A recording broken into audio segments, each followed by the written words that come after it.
বড়থিনী একাদশীর ব্রত কথা শ্রদ্ধা ভরে পাঠ বা শ্রবণ করলে সহস্র গোদানের ফল লাভ হয় এবং সর্বপাপ থেকে মুক্ত হয়ে বিষ্ণু লোক গমন করে। তাই সচ্চিদানন্দময় ভগবান, আনন্দময় ভগবান আজ কাঁদছেন। হাসির ঠাকুর আজ কাঁদছেন। কেন কাঁদছেন? জীব কাঁদবে অশেষে বিশেষে দুঃখ ভোগ করি, ভগবানের তো কোনো দুঃখ নেই। তাহলে ভগবান কেন কাঁদছেন? কোন দুঃখে কাঁদছেন? জীবের জন্য দুঃখে কাঁদছেন। উচ্চস্বরে কাঁদেন প্রভু জীবের লাগিয়া, কেতন পরাণ দিবে কৃষ্ণ নাম দিয়ে। তিনি তো কৃষ্ণ নাম দিলেন, তো তিনি জাগাচ্ছেন, জাগো। তাহলে আমরা কি ঘুমিয়ে আছি? বলে হ্যাঁ ঘুমিয়ে আছি। কিভাবে ঘুমিয়ে আছি? তাকিয়ে তো আছি। আমরা প্রশ্ন হতে পারে না যে আমরা তো তাকিয়ে আছি। বলে তাকিয়ে আছি কিন্তু মায়ার ঘুরে ঘুমিয়ে আছি। এমন মায়া, ভগবান বলছেন দৈবী হেস্যা গুণময়ী মম মায়া দূরত্বয়া। আমার মায়া হে অর্জুন এমন, মানুষের কি কথা, দেবতারা পর্যন্ত আমার মায়াকে অতিক্রম করতে পারে না। আমি এমন করে মায়া বিস্তার করে রেখেছি। তাহলে তোমরা আর কত মায়ার ঘুরে ঘুমিয়ে থাকবে? এবার জাগো, তোমাকে লইতে আমি হইন অবতার। মৌসুম বান্ধব বলো কি আর আছে? আর আমার মতন এমন বান্ধব, এমন বন্ধু তোমার কি আছে? রসিক কবি বলছেন আজকে ভগবান কাঁদছে কেন? আচ্ছা ভগবান তো আনন্দময়, তিনি তো হাসবেন। সচ্চিদ আনন্দময়, সচ্চিদ আনন্দময় সাগরে হাবুডুবু খাজেন, কিন্তু কাঁদছেন কেন? রসিক ভক্ত বলছে কাঁদছেন আর কোনো কারণে নয়। কারণটা কি জানো? রস করে বলছে। তিনি তো ভগবানকে দোষ দিবেন না, কিন্তু মজা করে বলছেন। কাঁদছেন কেন জানো? কাঁদছেন হলেন লোভ। কি বলছে? লোভ। আচ্ছা ভাবো, জীবের লোভ হতে পারে, ভগবানের আবার লোভ হয়?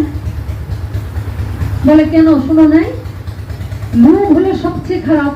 লোভে পাপ, পাপে মৃত্যু।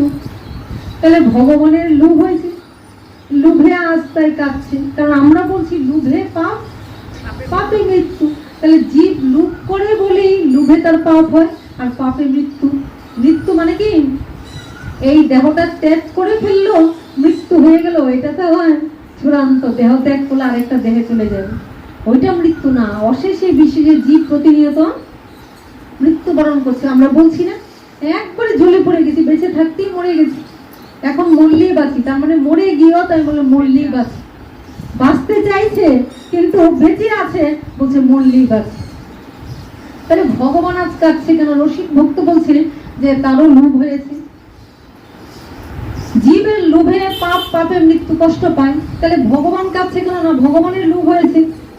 তার লোভে ভগবানের কি হয়েছে? পাপ হয়েছে। আর পাপ জীবিত হয়েছে, পাপে তার মৃত্যু হয়েছে। কি মৃত্যু?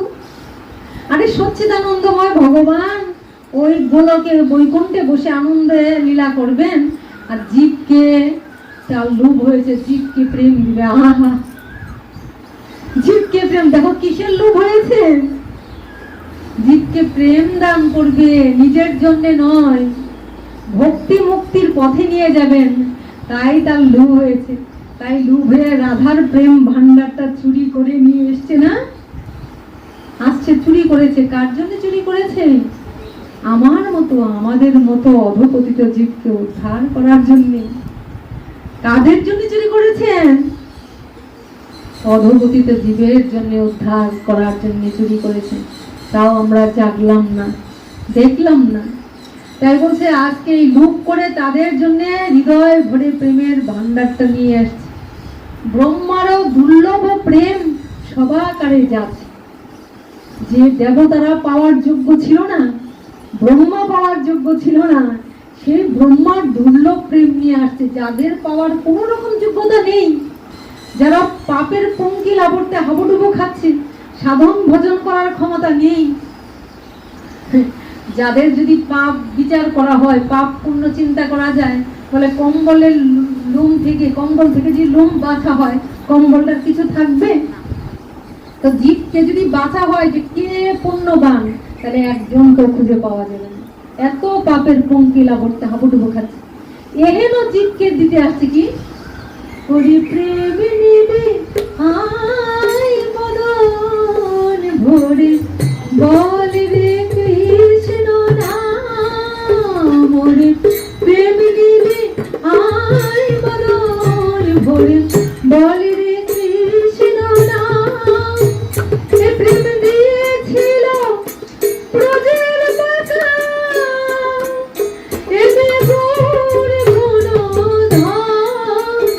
একবার হরি বল বলে গৌর হরি বল, গৌর হরি বল, একবার হরি বল বলে ভাসু দুটি নয়নের জলে, একবার হরি বল বলে ভাসু দুটি নয়নের জলে। এই হরির নামে পূর্ণ হবে সবার মনস্কার।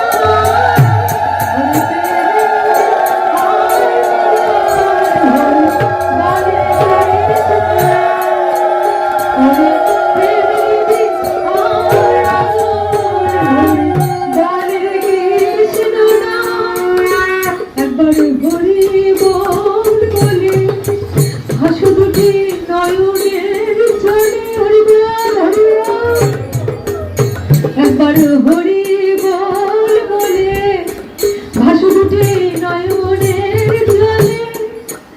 এই হরির নামে পূর্ণ হবে সবার মনস্কার, হরি প্রেম নিবে আই মদন ভরে বল রে কৃষ্ণ নাম। জীব চাইছে না, ভগবান চাইছে ওরে আয় প্রেম নিবি বদন বলে কৃষ্ণ নাম বল, এই দুটি নয়নের জলে ভাস।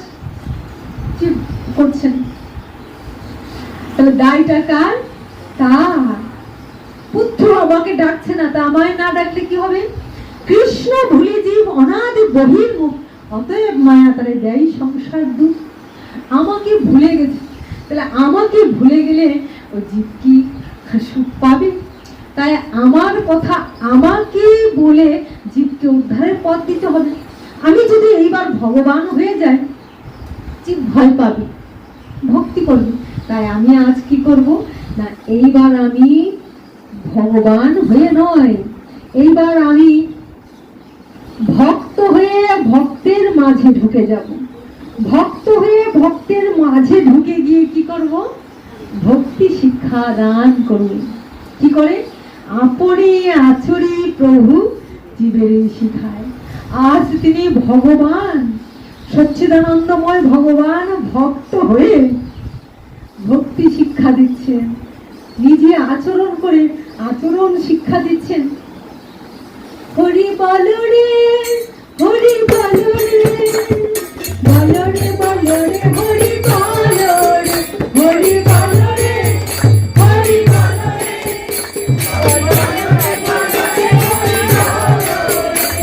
বল রে, হরি বল রে, বল রে বল রে, হরি বল রে, হরি বল রে, হরি বল রে, বল রে বল রে, হরি বল রে, হরি বল রে, হরি বল রে, হরি বল রে, হরি বল রে, বল রে বল রে, হরি বল রে, হরি বল রে, হরি বল রে, বল রে বল রে, হরি বল রে।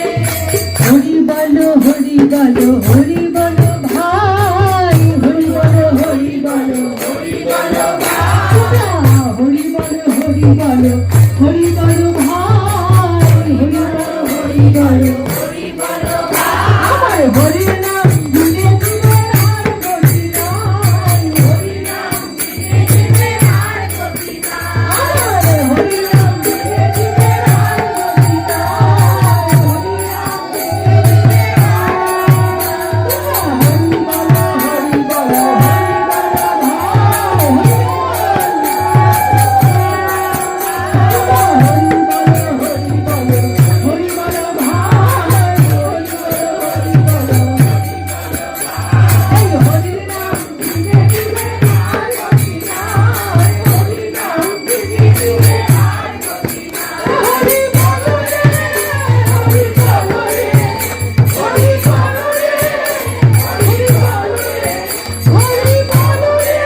কাঁদছেন। আহা, কি অদ্ভুত প্রভুর লীলা!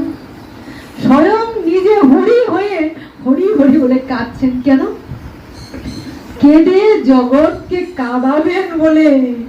কারণ জীব তো কাঁদে মায়ার জন্যে, মায়ার লাঠি ঝাঁটা খেয়ে কাঁদে, কিন্তু কৃষ্ণ বলে তো কাঁদে না। তাই কৃষ্ণ বলে কেঁদে কাঁদাবেন বলে, দুপুটো কৃষ্ণ বলে যদি কাঁদে, মানব জীবন সার্থক হয়ে যাবে। ওরে একবার কৃষ্ণ বলে কাঁদ, একবার হরি বলে কাঁদ, ওই জীবন ধন্য হয়ে যাবে। তাই আজ তিনি হরি হরি বলে কাঁদছেন, কেঁদে জীবকে কাঁদাতে চাইছেন। এই যে ভগবানের অপূর্ব লীলা, এই যে ভগবানের মধুরিমা, কি বর্ণন করা যায়? স্বয়ং ভগবান হরি আজ আপনি আছড়ি প্রভু জীবের শিখান। তিনি কি নদিয়ায় তিনি নররূপে লীলা করে যাচ্ছেন। তিনি নররূপে লীলা করে ভক্ত বেশ ধারণ করে ভক্তি শিক্ষা দিয়ে যাচ্ছেন। তাই তিনি চিন্তা করলেন যে না, ওইভাবে তো আমি ভক্তি শিক্ষা দিতে পারছি না, তাহলে এইবার আমাকে কি করতে হবে? এইবার আমাকে ভক্ত হয়ে ভক্তের মাঝে ঢুকে যেতে হবে। যেমন গতদিন বলেছিলাম, কি সেটা কিরকম বলছে, যেমন যদি কেউ চিনে যায় ভগবান, তাহলে তো তাকে চিন্তা করবে যে যদি পা লেগে যায়, যদি অপরাধ হয়ে যায়। এখানে সুন্দর উদাহরণটা কি বলছে, ধরো যদি চোরের দল যদি দেখে যে কেউ একজন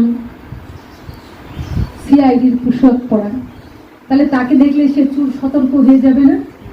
সতর্ক হয়ে যাবে না যে এই সব বোনাস, যদি আমায় ধরে তাহলে উপায় নেই। চোর ডাকাত তারা সতর্ক হয়ে যাবে।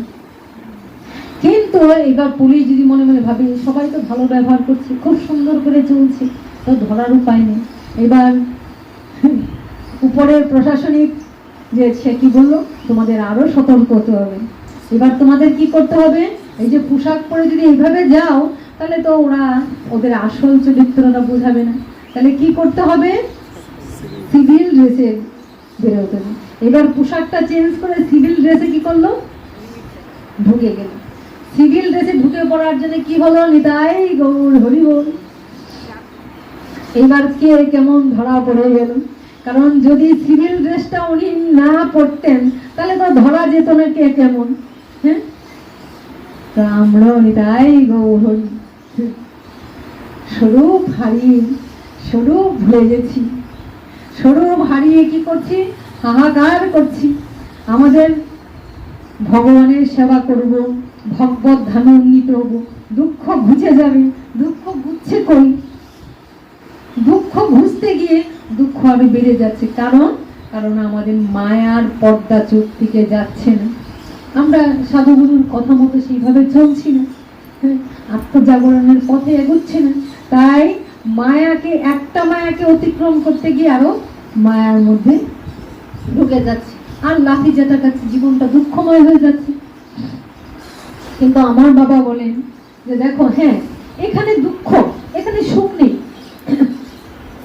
কারণ যদি কাউকে জেলে নিয়ে পুড়ে, তাহলে তার কি সুখ হবে? কয়েদিদের যদি জেলের মধ্যে ঢুকিয়ে দেয়, তাহলে সে কি সুখ পাবে? তার দুঃখই হবে। তা আমরাও তো একটা কয়েদির মতন এখানে ঢুকে গেছি, আর যন্ত্রণা পাই। কিছু কিছু ভক্তরা মাঝে মাঝে বলে, আগে যদি জানতাম তাহলে হয়তো সংসারই করতাম না, খালি কৃষ্ণ কৃষ্ণ বলে দুই হাত তুলে নাচতাম। কিন্তু আগে তো এটা বুঝতে পারিনি। না, ওইটা না, সময় না হলে কিছুই হয় না। কি বলছি, যে আমরা ভগবান আমাদের যেভাবে চাইছেন, আজ আমরা কৃষ্ণ নামে যারা ভক্ত তারা ছিল, কিন্তু যখন সময় হয়ে গেছে তখন ভক্তরা নিতাই গৌর হরি জেগে ওঠে। কিন্তু আমার বাবা বলেন যে হ্যাঁ এখানে সুখ নেই, এখানে দুঃখ। কারা সুখী? যারা আমার গোবিন্দের চরণকে, গুরুদেবের চরণকে আর গোবিন্দের চরণকে ধরে ফেলেছে, যারা আমার গুরু গোবিন্দের চরণকে আশ্রয় করে ফেলেছে, তারা কিন্তু সুখী। তাদের দুঃখ আসছে, জরা আসছে, মৃত্যু আসছে, জন্ম মৃত্যু হচ্ছে, কিন্তু তথাপি তারা আত্মানন্দে বিভোর হয়ে থাকে, কৃষ্ণানন্দে বিভোর হয়ে থাকে। কৃষ্ণ দাস অভিমানে যে আনন্দ সিন্ধু, কোটি ব্রহ্ম সুখ নয় তার এক বিন্দু। তারা কৃষ্ণ দাস হয়ে তারা আনন্দে আছে, মায়ার দাসত্ব করছে না, কৃষ্ণের দাসত্ব হয়ে তারা আনন্দ পাচ্ছে। তাহলে আনন্দ আছে, আনন্দ আছে না? দুঃখ হলে আনন্দ আছে, কিন্তু কারা দুঃখ পাচ্ছেন? যারা কৃষ্ণ বহির্মুখ, কিন্তু দেখা যাচ্ছে নিতাই গৌরহরি, এটা ভাবলে হবে না যে হয়তো বা সে মালা তিলক পড়েছে নিতাই গৌরহরি, হয়তো ঠাকুরের এখানে পূজা করছে, ধূপ ধুনো জ্বালাচ্ছেন, প্রতিনিয়ত যাচ্ছেন, কিন্তু ওই ঘন্টা বাজিয়ে চলছেন, কিন্তু হৃদয়ের ঘন্টাটা বাজছে না। যদি হৃদয়ের ঘন্টাটা বেজে যেত তাহলে কি আমার গৌর সুন্দর এসে বলতেন জীব জাগো, জীব জাগো। গৌর সুন্দর কি বলছেন? জীব জাগো, জীব জাগো, জাগাতে চেষ্টা করছেন। আমরা ঘন্টা বাজাচ্ছি ঠিকই, আমরা ভগবানের পূজা করছি ঠিকই, কিন্তু আমাদের তৃতীয় চক্ষুটা খুলছে না, আমরা বুঝতেই পারছি না। যদি খুলে যেত সাধুগুরুর কৃপায়, ব্রহ্মাণ্ড ভ্রমিতে ভ্রমিতে কোন ভাগ্যবান জীব গুরু কৃষ্ণ প্রসাদে পায় ভক্তি লতা বীজ। যদি কোনো ভক্ত এই গুরু, এই দেহাধারী গুরু এবং জগৎ গুরু কৃপা লাভ করে ফেলে, তাহলে সে ভক্তি লাভ করে ফেলে। তখন সে কি হয়? তখন সে জীবের মতন দুঃখ পায় না। জীব দুঃখ পাচ্ছে কারণ জীব পৃথিবীতে আসছে তার কর্মফল ভোগ করার জন্য। আধ্যাত্মিক, আদি ভৌতিক, আদি দৈবিক ত্রিতাপ জ্বালায় প্রতিনিয়ত জর্জরিত, দুঃখ পাচ্ছে আর দুঃখ পাচ্ছে, দুঃখের হাত থেকে নিস্তার নেই।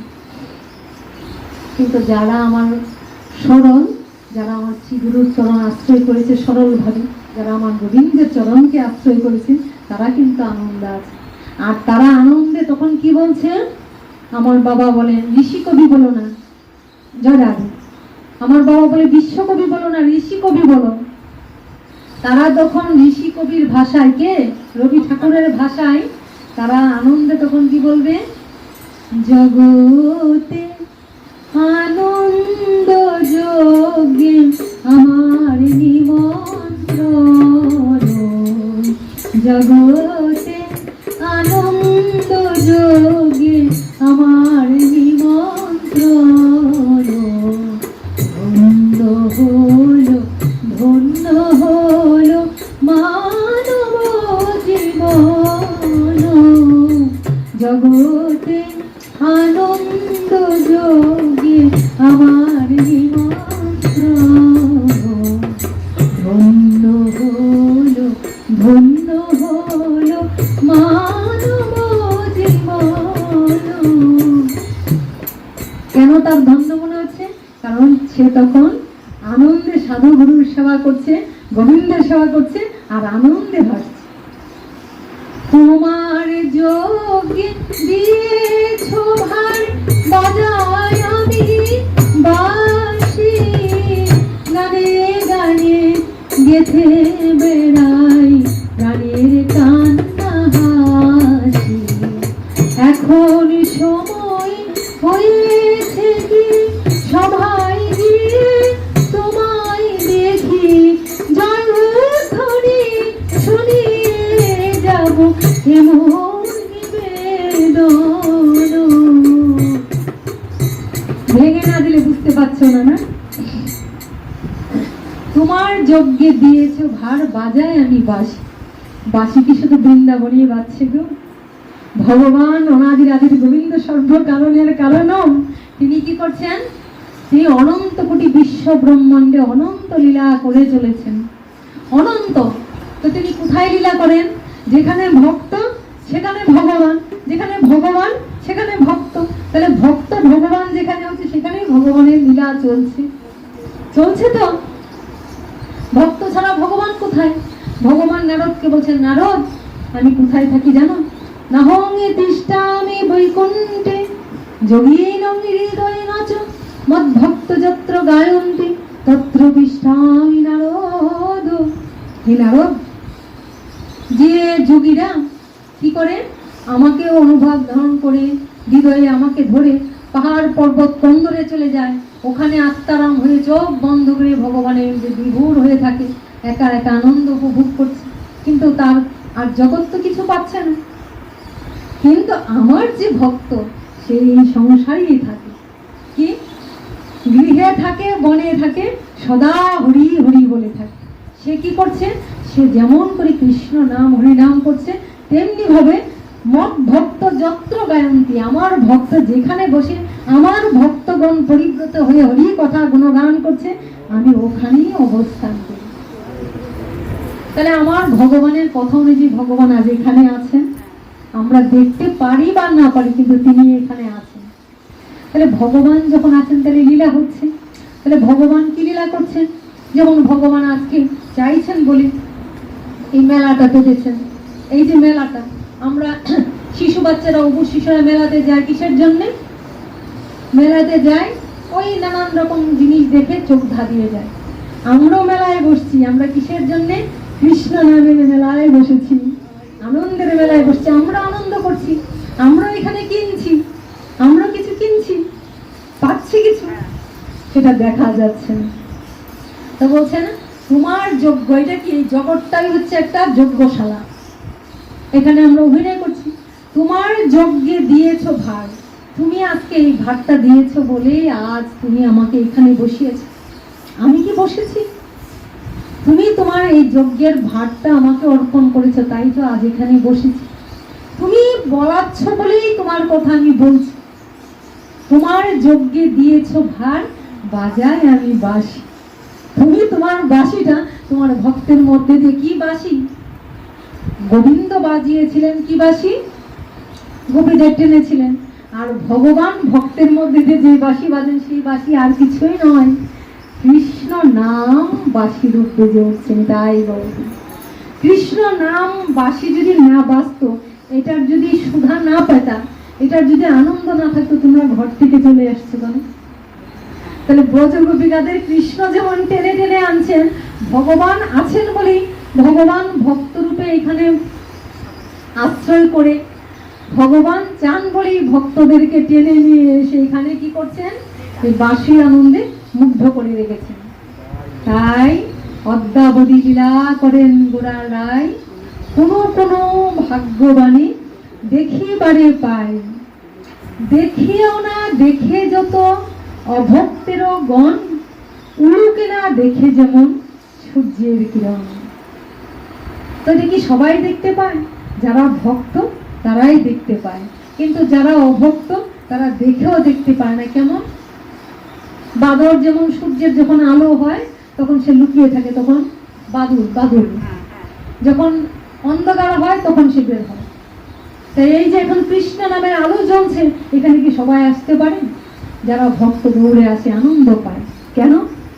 এটাই তাই বলছে, দেখিও না দেখে যত অভক্তেরা গণ। যে ভক্ত ভগবান দেখাতে না চাইলেও ভগবানকে তারা অনুভব করে, ভক্তকে অনুভব করে, তাই আনন্দকে অনুভব করে। তাই কি বলছে? দেখিও না দেখে যত অভক্তের গণ। তারা দেখলেও, যারা অভক্ত তারা সেটা দেখে না, শুনেও তারা শুনে না। উলুকে না দেখে যেমন সূর্যের কিরণ, তারা সূর্যের আলো যেমন দেখতে পায় না, অভক্তরা দেখতে পায় না। কিন্তু যারা ভক্ত তারা কিন্তু দেখছে, এবং ভগবানের লীলায় ডুবে, লীলার রস পান করে হৃদয় গোর নেশায় মত্ত হয়ে আছে। ইহ জগতের জীব ওই দুঃখ জ্বালা যন্ত্রণা ভোগ করে কষ্ট পায় বলে রাস্তার ধারে বোতল কিনে নিতাই গৌর নেশা করে। কিসের জন্যে? ওই নেশা করে জ্বালাকে ঝুরানোর জন্য, আনন্দ পাওয়ার জন্য। কিছু সময়ের জন্য এই সংসারের যন্ত্রণা, এই জ্বালা যন্ত্রণাকে ভুলে পড়ে থাকে। তারা এই নেশা করে কিছু সময়ের জন্য, কিন্তু ভক্তরা কি নেশা করে না? হ্যাঁ, তারা তো আসল নেশায় ডুবে আছে। তাই তারা তো আসল নেশায় ডুবে আছে। কেমন ভাবে ডুবে আছে তারা? তারা কৃষ্ণ নামামৃত সুধা পান করে, নামামৃত সুধা পান করে তারাও নেশায় ডুবে আছে। এখন কারো দুঃখ আছে, এখন কারো কষ্ট আছে, কারো কিছু মনে পড়ছে, তাহলে তারা এই আনন্দটা পায় বলেই ভক্ত সঙ্গে ডুবে, ভক্ত সঙ্গে আনন্দে টইটুম্বর হয়ে থাকে।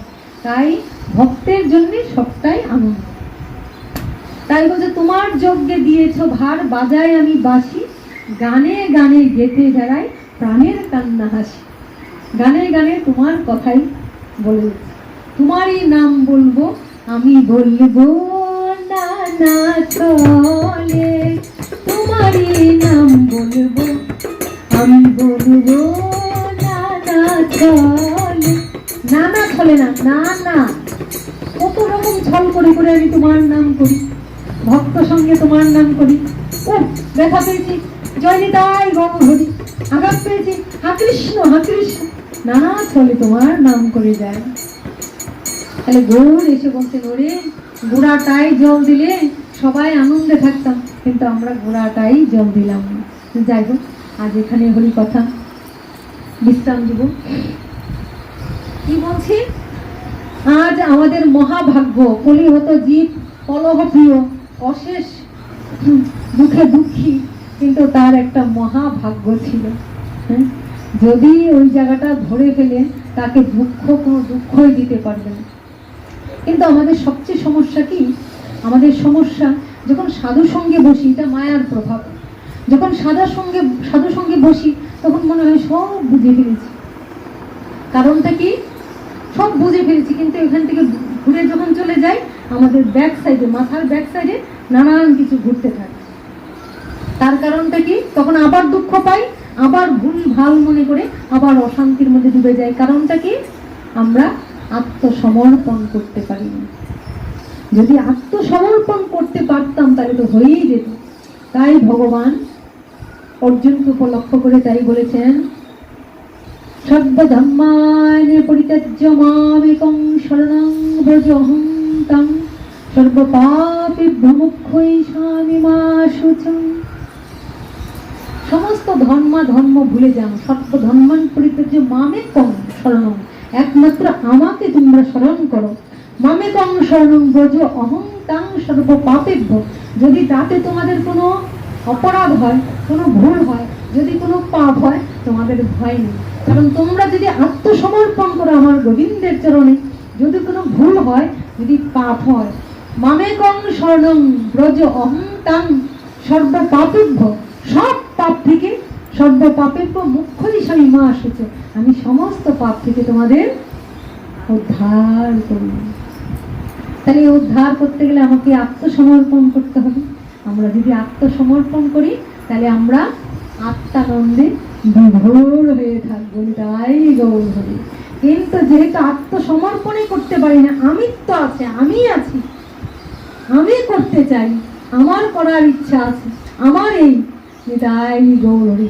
এই আমি আর আমার হলো যত নষ্টের গুণ, আমি আর আমারের জন্যে আমরা সুখ পাই, হৃদয় জ্বলে পুড়ে ছারখার হয়ে যায়। এই তো যদি আত্মসমর্পণ করতে পারতাম, আত্মানন্দে বিভোর হয়ে তাকে অনুভব করতে পারতাম। তাই যখন আমরা এই আত্মানন্দ অনুভব করতে পারবো, চ্যাত দর্পণ মার্জন, চিত্তরূপ দর্পণটাকে মার্জন করতে হবে। ভব মহা দাবাগ্নি নির্বাপন, এই যে অনবরত এই দাবাগ্নি, আগুন জ্বলছে, নিভে যাবে এই আগুনটা কিভাবে? মহা দাবাগ্নি নির্বাপন শ্রেয় কৈরব চন্দ্রিকা বিতরণ, সেখানে কি হবে? চাঁদের কিরণ উদ্ভাসিত হবে। চাঁদের আলো দেখলে আমাদের আনন্দ হয় না? শ্রেয় কৈরব চন্দ্রিকা বিতরণ বিদ্যা বোধ জীবনম আনন্দাম বিবর্ধনম প্রতি পদম পূর্ণামিত সাধনম, পদে পদে তোমরা আনন্দ আস্বাদন করবে, আনন্দ আস্বাদন, প্রতি পদম পূর্ণামিত সাধনম সর্বত্র সকনম পরম বিজয়তে শ্রীকৃষ্ণ সংকীর্তনম। যদি শ্রীকৃষ্ণ নামকে আমরা স্মরণ করি, ভগবান এত কৃপা করেছেন, নাম নামী অভেদ, শুধু তা দিয়েও তিনি ক্ষান্ত হননি। আরে জীব তো নামও নিতে পারবে না, যেই নাম সেই কৃষ্ণ ভজ নিষ্ঠা করি, নামের সহিত আছেন আপনি শ্রী। আরে নামও তো জীব নিতে পারবে না, নাম করবে আর নাম অপরাধ করবে। আচ্ছা, তোমাদের জীবেদের নামও নেওয়ার দরকার নেই, ভগবান আরো সহজ করে দিলেন কি, যেখানে হরি নাম হচ্ছে, যেখানে হরি কথা হচ্ছে, সেখানে গিয়ে কানটাকে বাড়িয়ে দাও, ওর হরি। আর যখনই ভক্ত সঙ্গে গিয়ে ওখানে হরি কথা শ্রবণ করবে, ভগবানের কথা শ্রবণ করবে, তখন কি হবে? নিতাই গৌরী। তাহলে তাদের নাম যদি তারা করতে পারছে না, ভয় নেই। সাধু সঙ্গ, সাধু সঙ্গ সর্বশাস্ত্রে কয় লভমাত্র সাধু সঙ্গ সর্বসিদ্ধি হয়। সাধু সঙ্গটা যদি আমরা বিশ্বাস করি, বিশ্বাসটা কেমন? শ্রদ্ধাযুক্ত। আমাদের বিশ্বাস এই হয়, বিশ্বাস এই ভেঙে যায়। কিন্তু শ্রদ্ধা শব্দে বিশ্বাস করে সুদৃঢ় নিশ্চয় কৃষ্ণ ভক্তি করিলে সর্বকর্মকিত হয়। কিন্তু আমাদের যদি শ্রদ্ধা থাকে, দেখবা যদি শ্রদ্ধা থাকে যাদের, দেখবা অনেক সময় আমাদের মনে কিন্তু একটা ক্ষোভ হয়, রাগ হয়, কিছু ভুল বোঝা হয়। যদি শ্রদ্ধা থাকে সে কোনো দিন কখনো বেয়াদবি করতে পারবে না। যদি কারোর শ্রদ্ধা থেকে সে কোনোদিন উচ্চ বাক্য করতে পারবে না। সে সাধুগুরুর চরণ আশ্রয় করে, গোবিন্দকে আশ্রয় করে অনায়াসে এই বৈতরণী পার হয়ে যেতে পারবে। কিন্তু যার শ্রদ্ধা নেই, সে সাময়িক বিভূতি দেখে, কিছু দেখে একটু বিশ্বাস করবে। কেন? ওই সাধুর কাছে গেলেই তো কিছু পাওয়া যায়, কিছু না কিছু তো ফল মিলে যায়। সাধু এগুলি চান না, কিন্তু কোনো না কোনো ভাবে ভগবান তো দেন তাদের বিশ্বাসের জন্য, তাই বিশ্বাস তাদের হয়। কিন্তু যেহেতু তাদের অন্তরে অন্তঃস্থলে শ্রদ্ধাটা নেই, দার্ঢ্য ভক্তি নেই, তাই শ্রদ্ধাটা যখনই চলে যায় তখন তার বিশ্বাসটা চলে যায়, তাই ভগবানকেও তারা লাভ করতে পারে না। কত বড় কথা বলছেন, নামকে আশ্রয় করতে পারছো না, সাধুর কাছে যাও। ওই সাধুটা কি? ওই সাধুটাই হলেন আমার পরম দয়াল শ্রী গুরুদেব। এই সাধুটাই হলেন, তিনিই আমার পরম ভক্ত, তিনিই পরম বৈষ্ণব। আমরা যদি সেই জায়গাটাই না মানতে পারি, গুরু মুখ পদ্ম বাক্য চিত্তেতে করি ঐক্য, গুরু মুখ পদ্ম বাক্য চিত্তেতে করি ঐক্য, আর না করিব মনে আশা। তাই কি বলছে? বাক্যটাই মূল, কিন্তু আমরা বাক্যটাই রাখি না, সব শুনি কিন্তু বাক্যটাই শুনব। অথচ যদি গুরু মুখ বাক্য শুনি তাহলে আমাদের সব হয়ে যায়। যার যার গুরু যেখানেই হোক, গুরুর চরণ আশ্রয় করলে আর ভগবানকে ধরলে নিরপরাধে সে অনায়াসে পার হয়ে যেতে পারে। কিন্তু সে তা বোঝে না, কারণ ওই মাথায় অহং যায় না, অহংকার যায় না, আমিত্ব যায় না। কিন্তু কি বলেছেন? গুরুকেও মনুষ্য জ্ঞান করতে নেই। কেন করতে নেই? এটা শাস্ত্রের কথা। গুরুকে মনুষ্য জ্ঞান করতে হয়। আমি আমার গুরুদেবের কথা থেকে বলছি। কেন? জীবের নিস্তার লাগি নন্দ সুত হরি, ভুবনে প্রকাশ হন গুরু রূপ ধরি। গুরু রূপটা কেন ধরেছেন? ভগবানের ইচ্ছায়, যে ভগবান যেখানে সরাসরি যেতে পারছেন না, ভগবান বলছেন জীবের কাছে তো সরাসরি আমার যাওয়া সম্ভব নয়, তাই ভগবান তার ভক্তকে ঢেলে দিয়েছেন। তাই জীবের নিস্তার লাগি নন্দ সুত হরি, ভুবনে প্রকাশ হন গুরু রূপে ধরি। তাই মহিমায় গুরু কৃষ্ণ এক করি জানো, মহিমায় গুরু কৃষ্ণ এক করি জানো, মহিমায় গুরু কৃষ্ণ, মহিমায় গুরু কৃষ্ণ এক করি জানি, আরে গুরু আজ্ঞারি যে সবে সত্য করি মানো, গুরু আজ্ঞারি যে সবে সত্য করি মানো, মহিমায় গুরু কৃষ্ণ এক করি জানো, আরে মহিমায় গুরু কৃষ্ণ এক করি জানো। মহিমাটা কি? এক বিশাল সাগরের জল আর এক বিন্দু জল একই। জীব হলো ওই এক বিন্দু জল। তো গুরুর মধ্যে যেটা করেন ভক্ত, যে তাকে হলো একটা আরেকটু বিরাট বড় কিছু নদী করেছেন। তো কেন করেছেন? কিন্তু সে তো সাগর নয়। কিন্তু বলছে মহিমায় গুরু কৃষ্ণ এক। কেন বলছেন? কারণ ভগবান সব কিছুতেই গুরুর চাইতে, যদি আমি গুরুর মহিমা বুঝতে পারি, যদ্যপি আমার গুরু চৈতন্যের দাস, তথাপি জানি আমি তাহার প্রকাশ। গুরু কৃষ্ণের রূপ হন শাস্ত্র প্রমাণে, গুরু রূপী কৃষ্ণ কৃপা করেন ভক্তগণে। যদি আমি গুরুর মহিমা জানি, তাহলে মহিমাটা কি? মহিমাটা হবে আমার অন্তরে গুরুদেব আমার ভগবানের স্বরূপ। ভগবানের স্বরূপ, ভগবান সব দিকে বড়, সব দিকে। কিন্তু এই একটা সাইডে ভগবান বলছেন যে ওখানে আমিও আমার ভক্তের কাছে হেরে যাই। তখন আমি বলেছি অহং ভক্ত পরাধীন, অহং ভক্ত পরাধীন। কোন ভক্ত? যিনি গুরুদেব, যিনি গোসাই, তার কাছে আমিও এই জায়গায় আমি ভগবান সব দিকে বড় হলো, একটা জায়গায় ছোট। কি? আমি সরাসরি কৃপা জীবকে করতে পারি না, কিন্তু জীবকে কৃপাটা কে করেন? ওই যে হবে গুরু। এই গুরুই তো ভগবানের কথা জীবের কাছে তুলে দেবেন, এই গুরুই তো কৃষ্ণ বহির্মুখ জীবকে কৃষ্ণমুখী করেন। তাহলে তাই বলবে আমরা এটাই বুঝি না। সেই জায়গায় বলছে মহিমায় গুরু কৃষ্ণ এক করে জানো, আরে মহিমায় গুরু কৃষ্ণ আরে গুরু আজ্ঞানি যে সবে সত্য করে মানো। হরি বল হরি বল হরি বল হরি বল হরি বল হরি বল হরি বল হরি বল হরি বল একটু দেরি হয়ে গেল। আগামী দিন তো আমাদের এখানে পাঠ শেষ করে এখানে কিন্তু আমরা 4টে 4:30 মধ্যে ছেড়ে দিয়ে 5টার মধ্যে ওই ভক্তের বাড়িতে যেতে হবে। এই যে ভক্ত সামনে বসে আছে, এখানে পাঠটা শেষ করে 5টার মধ্যে আমরা ওই ভক্তের বাড়িতে গিয়ে যতটা পারি একটু হরি কথা বলি চলে আসবো। কালকে আমরা 5টা নাগাদ ওখানে চলে যাবো, আজকে একটু দেরি হয়ে গেল।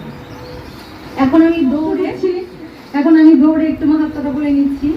আজকের একাদশীর নাম বড়দিনী একাদশী। এটা বৈশাখ মাসের কৃষ্ণপক্ষীয় বড়দিনী একাদশী ব্রত মাহাত্ম্য ভবিষ্যৎ পুরাণে যুধিষ্ঠির শ্রীকৃষ্ণ সংবাদে বর্ণিত আছে।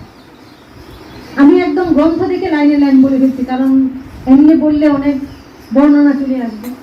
যুধিষ্ঠির মহারাজ শ্রীকৃষ্ণকে বললেন, হে বাসুদেব, আপনাকে প্রণাম। বৈশাখ মাসে কৃষ্ণ পক্ষের একাদশী কি নামে প্রসিদ্ধ এবং তার মহিমা কি, তার মহিমাটাই বা কি, কৃপা করে আমায় বলে। শ্রীকৃষ্ণ বললেন, হে রাজন, ইহলোক এবং পরলোকে বৈশাখ মাসের কৃষ্ণ পক্ষে একাদশী বড়দিনী নামে খ্যাত। এই ব্রত পালনে সর্বদা সুখ লাভ হয়, পাপ ক্ষয় হয়, সৌভাগ্য প্রাপ্তি হয়। দুর্ভাগা স্ত্রীলোক এই ব্রত পালনে সর্বসৌভাগ্য লাভ করে। এখানে দুর্ভাগা স্ত্রীলোককে কেন বলা হয়েছে? স্ত্রীলোক দুর্ভাগা না, কেন বলা হয়েছে? যারা শুধু খাই পড়ি চিনল কিন্তু আত্ম উন্নতির কল্যাণের চিন্তা করল না, তাদেরকে বলা হয়েছে দুর্ভাগা স্ত্রীলোক বলে। তাই আর একটা যে কি বলছে, তারা ব্রত পালনে সর্বসৌভাগ্য লাভ করে। তাহলে আমরা বুঝি একাদশী পালন করলে এটা হয়। এবং ভক্তি ও মুক্তি প্রদান করি এই ব্রত সর্বপাপ হরণ ও গর্ভ বাস যন্ত্রণা নাশ করে। এই যে আমরা বারবার মাতৃ গর্ভে আসছি, কত কষ্ট পাচ্ছি, ওই কষ্টগুলি আমাদেরকে পেতে হবে না এই একাদশী ব্রত পালন করলে। মাতৃ গর্ভে আসাও কিন্তু সুখের নয়, অনেক কষ্ট পেতে হয়। এই ব্রত প্রভাবে মানধাতা, তারপরে হনুমান আদি রাজারা দিব্যধাম লাভ করেছেন। এমনকি মহাদেব শিব এই ব্রত পালন করেছিলেন। 10,000 বৎসর তপস্যার ফল কেবলমাত্র এক বড়দিনী ব্রত পালনে লাভ হয়ে থাকে। যে শ্রদ্ধাবান ব্যক্তি, এই যে প্রথমে আমরা বলছি শ্রদ্ধা, সবই করলাম, শ্রদ্ধা নাই মানে এটাই সবই শেষ। যে শ্রদ্ধাবান ব্যক্তি এই ব্রত পালন করেন তিনি ইহলোক এবং পরলোকে সমস্ত বাঞ্ছিত ফল, মানে আমরা যা যা চাই সব ফল লাভ হবে। তবে ভক্ত যারা হয়েছ তারা মনে মনে ওই বাঞ্ছা করো না, কিছু চেয়েও না। ভগবানকে সুখী করার জন্যই একাদশী করা উচিত, যেন ভগবান আমাদের প্রতি প্রসন্ন থাকে। হে নিপ শ্রেষ্ঠ, অশ্বদান অপেক্ষা গজদান শ্রেষ্ঠ। গজ মানে হাতি, অশ্ব মানে ঘোড়া। গজদান থেকে ভূমিদান শ্রেষ্ঠ, ভূমিদান থেকে তিলদান শ্রেষ্ঠ, তিলদান থেকে স্বর্ণদান শ্রেষ্ঠ, এবং তা অপেক্ষাও অন্নদান শ্রেষ্ঠ। অন্নদানের মতন শ্রেষ্ঠ দান আর নেই। পিতৃলোক, দেবলোক ও মনুষ্যেরা অন্নদানেই পরিতৃপ্ত হয়। পণ্ডিতেরা কন্যাদানকে অন্নদানের সমান মনে করে। যাদের কন্যা আছে, কন্যাদান করছে, যদি সৎপাত্রে কন্যাদান হয় তাকে বলছে অন্নদানের সমান। অসৎপাত্রে হলে আবার মুশকিল, এটাই গ্রহণ করি, কারণ বাবার ঐশ্বর্য বলে কথা। স্বয়ং ভগবান গোদানকে অন্নদানের সমান মনে করছে। আবার কি বলছেন? স্বয়ং ভগবান গোদানকেও অন্নদানের সমান বলেছেন। আবার এই সমস্ত প্রকার দান থেকেও বিদ্যাদান শ্রেষ্ঠ। তাহলে যা যা বললাম, কন্যাদান, অন্নদান, গোদান, তার থেকে শ্রেষ্ঠ বিদ্যাদান। আর বিদ্যাদানের থেকেও শ্রেষ্ঠ কি?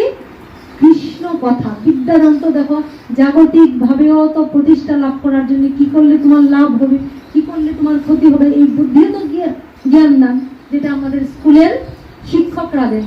তাই শিক্ষক এবং গুরুর মধ্যে কিন্তু এইটাই পার্থক্য। শিক্ষক আর গুরুর মধ্যে পার্থক্য কি? তাহলে এটা শুনে রাখো, এখন এটা হয়ে গেছে আমরা বুঝি না।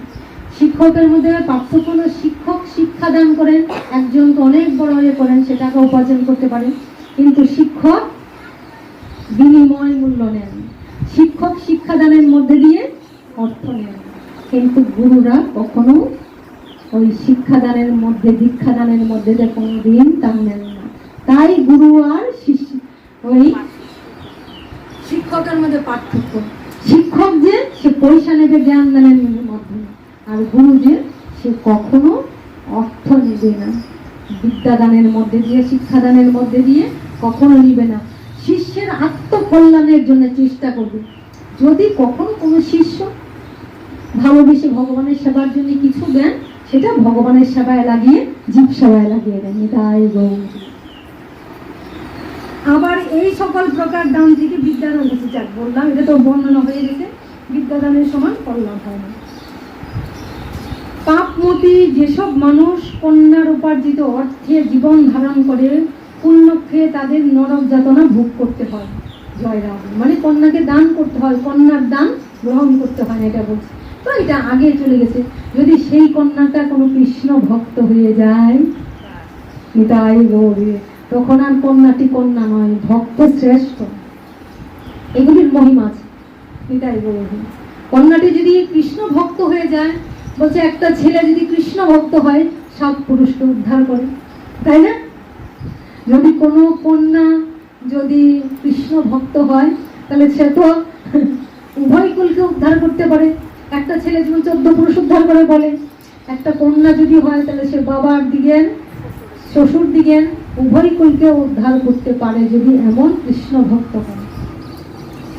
তো যাই হোক, তাই যে ব্যক্তি বিভিন্ন স্বর্ণালঙ্কার সহ কন্যাদান করেন, তার পুণ্য হিসাব এবং চিত্রগুপ্ত তা বর্ণন করতে অসমর্থ।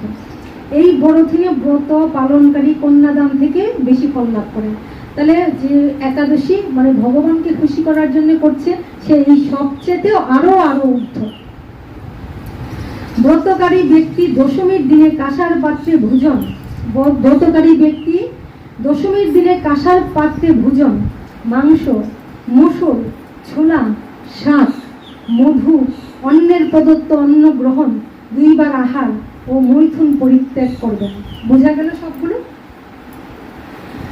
দ্রুতক্রিয়া, নেশা জাতীয় দ্রব্য, দিবানিদ্রা, পরনিন্দা, পরচর্চা, প্রতারণা, চুরি, হিংসা, মৈথুন, ক্রোধ, মিথ্যা বাক্য,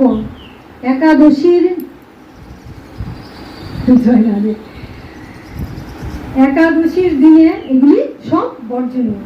কাঁসার পাত্রে ভোজন, মাংস, মসুর, মধু, তেল, মিথ্যা ভাষণ মানে অকারণে কথা, ব্যায়াম, তারপরে 2 বার আহার ও মৈথুন, এইসব দ্বাদশীর দিনও পরিত্যক্ত। যে একাদশী হয়ে গেছে তা না, দ্বাদশীর দিনও সেটা।